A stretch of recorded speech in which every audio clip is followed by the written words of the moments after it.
Good morning, everyone, and welcome back to 7 Habits of the Highly Effective Teen, day 16. Wow, this time is just flying by. And I mean, even myself as an adult have learned so much throughout the reading of this book and spending the last couple of weeks with you guys. Um, we've covered an immense amount of information, and we're just going to continue to build on it to help ourselves become better people. So yesterday we went through the methods of developing your mission statement, the 4 different methods that you could choose, or you could choose all 4. The quote collection, using your favorite quotes to complete your mission statement. The brain dump, where you speed write for 10 minutes and just get it all out and then revise later. Method 3, the retreat, where you take time away from everyone and just really go within and think deeply about your life and what you want to make of it. And method 4, the big lazy, which is, where people try to make their mission statements look like somebody else's, and how not to do that. So, we discussed making it sing, making this your own document, make it so important to you that it inspires you every single day.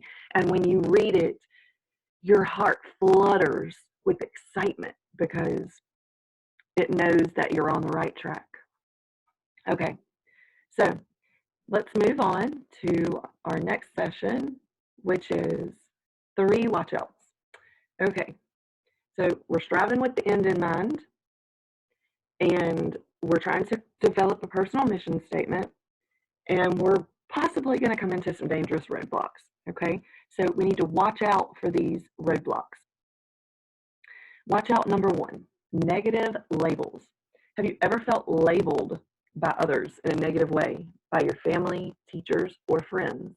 I mean, I can definitely relate to this. 100% been labeled my whole life. You guys from the east side are all the same, all getting into trouble. You're the laziest bro I know. Why don't you get off your butt and do something for a change? There goes Lizzie. I hear she's a pothead. I'm sure your school has its own labels. In my school, we had the cowboys, the nerds, the airheads, the pretty boys, the partiers, the preppies, the it girls, the burnouts, the jocks, the D-wingers, you had to be there, and many other groups. I was labeled in the jock category. The term jock meant that you played sports, were totally stuck on yourself, and had a brain the size of a peanut. Touche. Labels are an ugly form of prejudice. Break down the word prejudice, and what do you get? Ta-da! Prejudge. When you label someone, you're prejudging them. That means making conclusions about someone without knowing them. I don't know about you, but I can't stand it when I'm unfairly judged by someone who doesn't know a thing about me. Amen, brother, preach it. You and I are much too complex to be neatly shelved into a category like clothing in a department store, as if there were only a handful of different types of people in the world instead of billions of unique individuals. If you've been falsely labeled, you can live with it. The real danger comes when you start to believe the labels yourself, because labels are just like paradigms. For instance, if you've been labeled as being lazy and you begin to believe it yourself, it will become a self-fulfilling belief. You'll act out the label. Just remember, you are not your labels. Don't let other people's prejudgments limit you. Watch out number 2, it's all over syndrome. Another thing to watch out for is when you've made a mistake, or 3, and feel so bad about what you've done that you say to yourself, it's all over, I've blown it, who cares what happens now? At this point, you'll often begin to self-destruct and let it all hang out. Let me just say this, it's never over. It seems that many teens go through a time where they lose it and experiment and do a whole bunch of things they aren't proud of, almost as if they are testing the boundaries of life. If you've made mistakes, congratulations, you're normal. Every teenager has. Every adult has. Just get your head screwed on straight as quickly as you can, and you'll be fine, I promise. So often in our quest to be more popular and to be part of the in group, we lose sight of things that are far more important. Okay, watch out number 3, wrong wall. Have you ever worked really hard to get something you wanted only to feel totally unsatisfied when you get it? So often in our quest to be more popular and to be part of the in group, We lose sight of things that are far more important, like self-respect, real friendships, and peace of mind. We're often so busy climbing the ladder of success that we never take time to see if our ladder is leaning against the wall, the right wall. Having no end in mind is a problem, but having an end in mind that leads us in the wrong direction can be an even bigger problem. I once played football with a guy who was insanely good. He was an insanely good athlete. He had everything going for him, including being the team captain and having the ultimate ripped body. Each game, he'd excite fans with heroic efforts and spectacular athletic feats. Fans praised his name. Young boys worshiped him, and women adored him. He had it all. Or so it appeared. You see, even though he was shining on the field, he wasn't doing right off the field, and he knew it. And so did I, because I'd grown up with the guy. As his fame increased, I watched him turn away from his principles and lose his direction. He gained the high fives of the crowd, but compromised something else far more meaningful: his character. It doesn't really matter how fast you're going or how good you're looking if you're headed in the wrong direction. How can you tell if your ladder is leaning against the right wall? Stop. Take a moment right now and ask yourself, is the life I'm living leading me in the right direction? Be brutally honest as you pause and listen to your conscience, that inner voice. What is it telling you? Our lives don't always require 180-degree shifts in direction. More often, we need only small shifts, but small changes can make huge destination differences. Imagine this. If you wanted to fly from New York to Tel Aviv, Israel, but made a 1-degree change north, you would end up in Moscow, Russia, instead of Tel Aviv. That's a huge difference. Okay, go for the goal. Once you have your mission in place, you will want to set goals. Goals are specific and can help you break down your mission into bite-sized pieces. If your personal mission was to eat a whole pizza, your goal would be how to do it, a slice at a time. Sometimes when we hear the word goals, we go on a guilt trip. It reminds us of what we should be doing and what we haven't done yet. But forget about any mistakes you may have made in the past. Follow the advice of George Bernard Shaw, who said, "When I was a young man, I observed that 9 out of 10 things I did were failures. I didn't want to be a failure, so I did 10 times more work." Here are 5 keys to goal creating. Key number 1, count the cost. How many times do we set goals when we are in the mood, but then later find we don't have the strength to follow through? Why does this happen? It's because we haven't counted the cost. Let's pretend you set a goal to get better grades in school this year. That's great.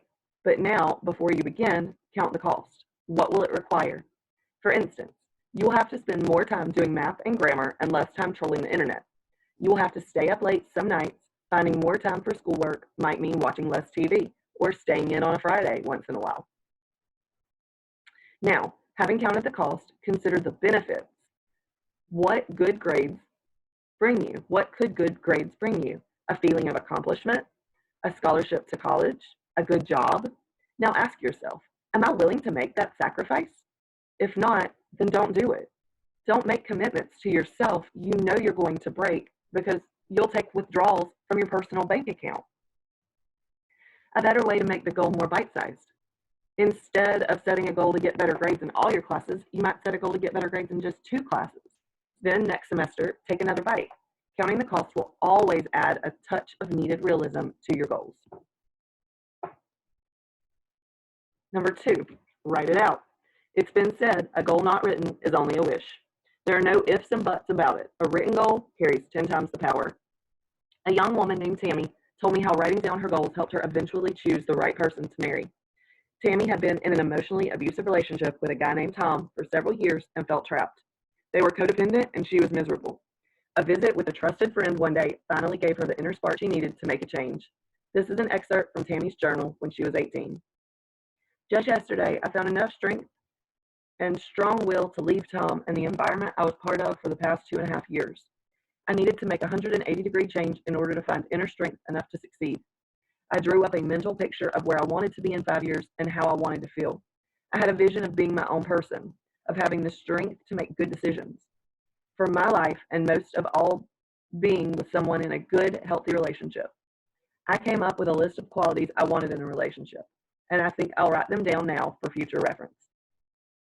Qualities for a relationship or a future spouse. Respect, unconditional love, honesty, loyalty will support me in my pursuit or goals in life. Righteous, spiritual nature, fun or good sense of humor, makes me laugh every day, will make me feel whole, not torn apart. Good father, good with children, good listener, will make time for me and will want the best for me in life. Now that I have this list documented, I have someplace to I have someplace to turn to get a glimpse of what the future can hold. It gives me hope when I read it, and it reminds me of a better way to live life. Tammy later met and married a great guy who measured up to her standards. Happy endings do happen. Don't settle for less. As Tammy discovered, there is something magical about writing down your goals. Writing forces you to be specific, which is very important in goal setting. An actress, Lily Tomlin, has said, "I always wanted to be somebody, but I should have been more specific." Just do it. I once read a story about Cortez and his expedition to Mexico. With over 500 men and 11 ships, Cortez sailed from Cuba to the coast of the Yucatan in 1519. On the mainland, he did something no other expedition leader had thought of. He burned his ships. By cutting off all means of retreat, Cortez committed his entire force and himself to the cause. It was conquest or bust. To everything, there is a season, says the Bible. A time to say, "I'll try," and a time to say, "I will." A time to make excuses and a time to burn your ships. Of course, there are times when trying our best is all we can do. But I also believe there's a time for doing. Would you spend $2,000 to a business partner who said, "I'll try to return it"?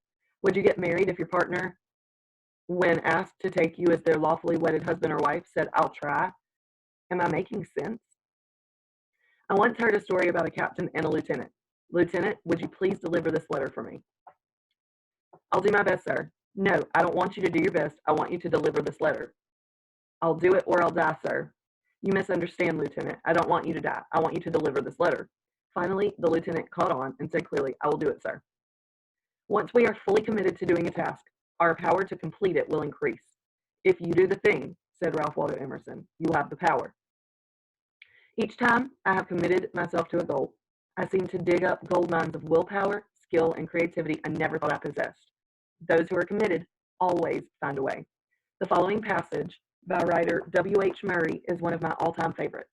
It describes what happens inside when we say, "I will."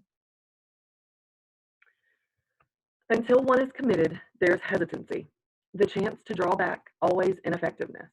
There is one elementary truth, the ignorance of which kills countless ideas and splendid plans, that the moment one definitely commits oneself, then Providence moves too. All sorts of things begin to occur which would never otherwise have occurred, and a whole stream of events issues from the decision, raising in one's favor all manner of unforeseen incidents and material assistance which no man could have dreamt would have come his way. I have learned a deep respect for one of Goethe's couplets. "Whatever you can do or dream, you can begin it. Boldness has genius, power, and magic. In the words of Yoda, the great Jedi Master, do or do not. There is no try." I'd say, I'm going to pause here for just a second and say something. As a teacher, as a person, as a friend, I tell people that exact thing all the time. There is no try. And if you were my student, you've heard me say, don't try. Trying is the first step of failure. Because when you try, you give yourself an opportunity to fail. You're saying, "I might not succeed." And when your brain hears that you might not succeed, it thinks, "Oh, well, this is not necessary. I'll try to do it." When your brain hears, "I will do it," it hears something completely different. Remember, your thoughts become things. So when you tell yourself, "I'm going to get this job done," your brain says, "Oh, do you choose to do that?" And if you say, "I choose to get this job done," then everything, mountains will move, and you won't even know how it happened to make sure that it gets the job done. But please, I hope I'm clear here. You have to be adamant. You have to be willing to put in the elbow grease. You cannot make promises to yourself and then break them. If you say that you are going to do something and you tell your brain that you are choosing this is what I choose, I will do this, you must complete the action. You cannot become lazy. You cannot run out of time to do it. Where there is action, there is a way. Do or do not. There is no try. Okay. Now, key 4. Oh, I went too far. Use momentous moments. Certain moments in life contain momentum and power. The key is to harness these moments for goal setting. Things with starts and finishes or beginnings and ends carry momentum. For example, a new year represents a start. Breaking up, on the other hand, represents an end. I remember how sick I felt after breaking up with my girlfriend after 2 years of dating. But I also remember the excitement of realizing that now I could meet cool new girls. The following is a list of moments that can provide momentum for you as you set out to make new goals. A new school year, a life-changing experience, breaking up, a new job, a new relationship, a second chance, birth, death, an anniversary, a triumph, a setback, an intervention, moving to a new city, a new season, graduation, marriage, divorce, a new home, a new hairstyle, a new day. Often, tough experiences can carry momentum. Are you familiar with the myth of the phoenix bird? After every lifespan of 500 to 600 years, the beautiful phoenix would burn itself at the stake. Out of the ashes, it would later rise, reborn. In like manner, we can regenerate ourselves out of the ashes of a bad experience. Setbacks and tragedies can often serve as a springboard for change. They motivate you and make you stronger. Learn to harness the power of key moments, to set goals and make commitments when you are in the mood to do it. Be assured as well that the mood to do it will pass. Sticking with it when you don't feel like it is the true test of your character. As someone once put it, character is the discipline to follow through with resolutions long after the spirit in which they are made has passed. Character is the discipline to follow through with resolutions long after the spirit in which they are made has passed. Okay? So dig in deep, and when you don't want to do it, what are you going to do? You're going to do it. Because at some point, you had that drive, that will, and that determination to get it done. And when you don't want to do it, what are you going to do? You're going to do it. And the next day, when you don't want to do it, what are you going to do? You better drop that chin and drive through as hard as you can, because let me tell you, if you give up now, you're letting your whole future down. Key number 5, rope up. My brother-in-law, the mountain climber, once escorted me and a friend up the 13,776-foot Grand Teton. It was terrifying.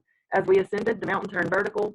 At that point, we roped up, or tied ourselves together with ropes to aid us in climbing and to save our lives if one of us fell. On 2 occasions, that rope kept me from taking 1,000-foot falls to my death. Believe me, I love that rope as I've never loved a rope before. By assisting each other and relying on the ropes, we finally reached the summit safely. You'll accomplish more in life if you'll rope up and borrow strength from others. Let's suppose you set a goal to get in great shape. Now think, how could you rope up? Well, maybe you could find a friend who has the same sized goal as you, and the 2 of you could work out together and be each other's cheerleaders.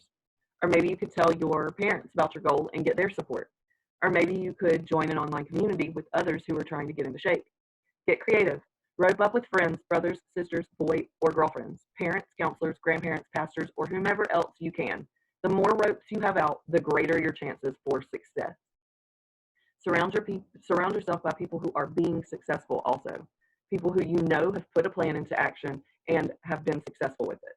Okay, so we're going to stop there today. And then tomorrow or Monday, we're going to get into putting our goals into action. Okay, you have homework though.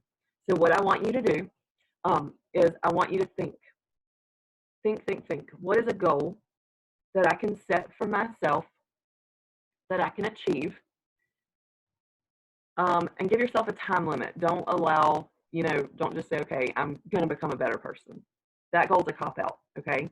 You need to write down what your goal is, how you're going to put it into action, and when you plan on achieving this goal by, okay? And I know we haven't read goals in action yet, but I want to see where you're at so far, okay? So you tell me. You've seen the list that the young lady made about what kind of husband she wants. You've heard numerous other stories. So get out your workbook, get out your paper, get a writing utensil. Across the top, write goals. And I'm not asking you to write 15. I'm asking you to write one goal. One. something that's going to be a life-changing decision for you. Write down what that goal is, what your plan of action to achieve it is, and give yourself a definitive, that means a definite time frame.